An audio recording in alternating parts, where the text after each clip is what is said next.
All right, got a fun one today for my trusty, wonderful Phoenix MX. You can see the dinge. Some spills. Haven't vacuumed yet. See where the furniture was and will remain to be, but hopefully I can get the color back, get rid of all those spills. The main point of this video is to show off the absorbency of the magic foam core of these pads.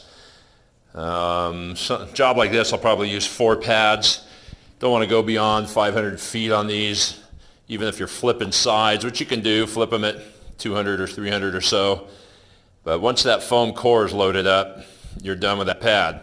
Unlike a cotton blend pad, you go until it's so black that you're just smearing dirt. With these, they just get dark. They don't get black. You don't see the grease on a job like this anyways. Most jobs that you're going to end cap. But that foam core loads up. So I'll take them home and put them in either my white utility sink or a white 5-gallon bucket with warm water, slosh them around, and show off the color of that water just to help visualize, help you, and new end cappers, you guys considering getting into the OP racket, just how much soil you're actually removing compared to using a 3M pad or a shampoo brush or a Polysorb loopy style chem dry type bonnet, as I call them, or even these. Back in the day, back in the early 2000s, OPers only used 100% cotton pads. And the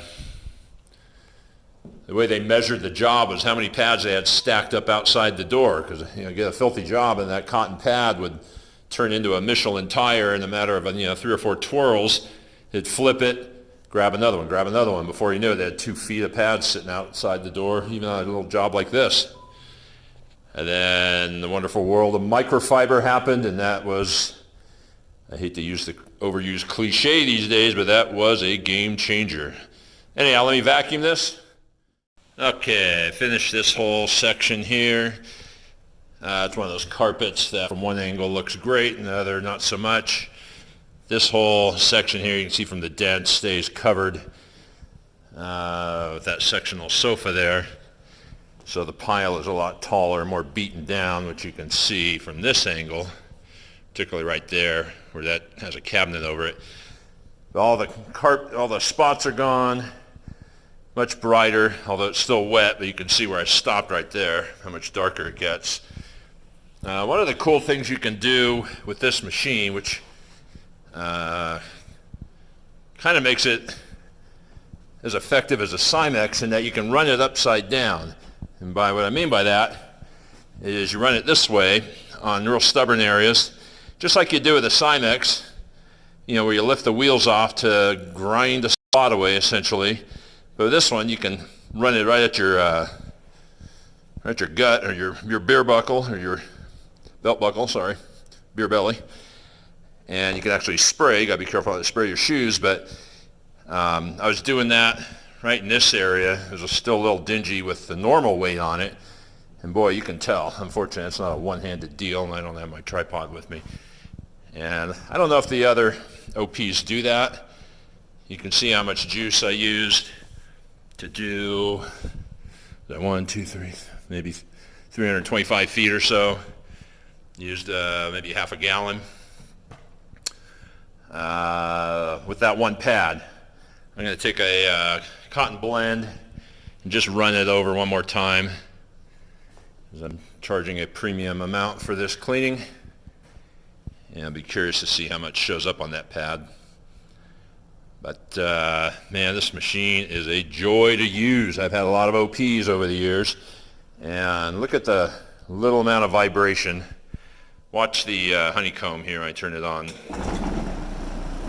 I'm just going to hold it still. Nothing. That is a smooth son of a gun. And again, it's due to the carbon steel frame, slightly longer arms.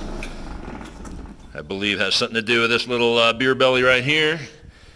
But absolute joy to run.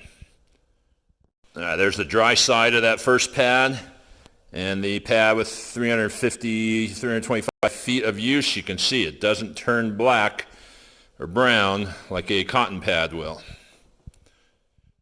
All right, so I went over the high use areas.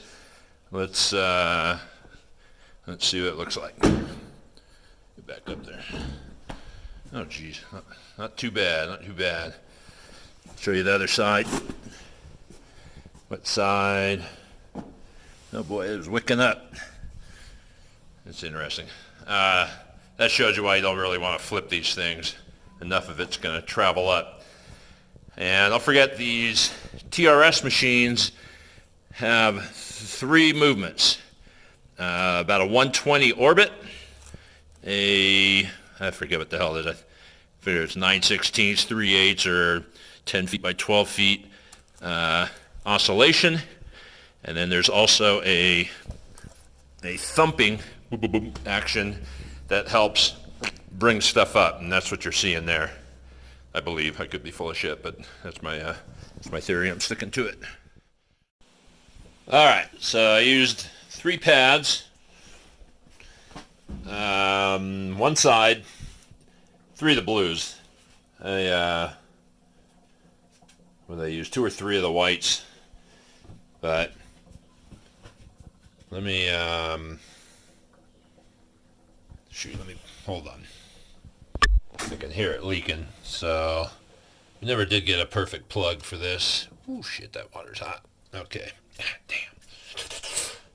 All right, so I'm not sure which one of these was the first one, which did the most mileage, but the later on did dirtier areas, so let's try.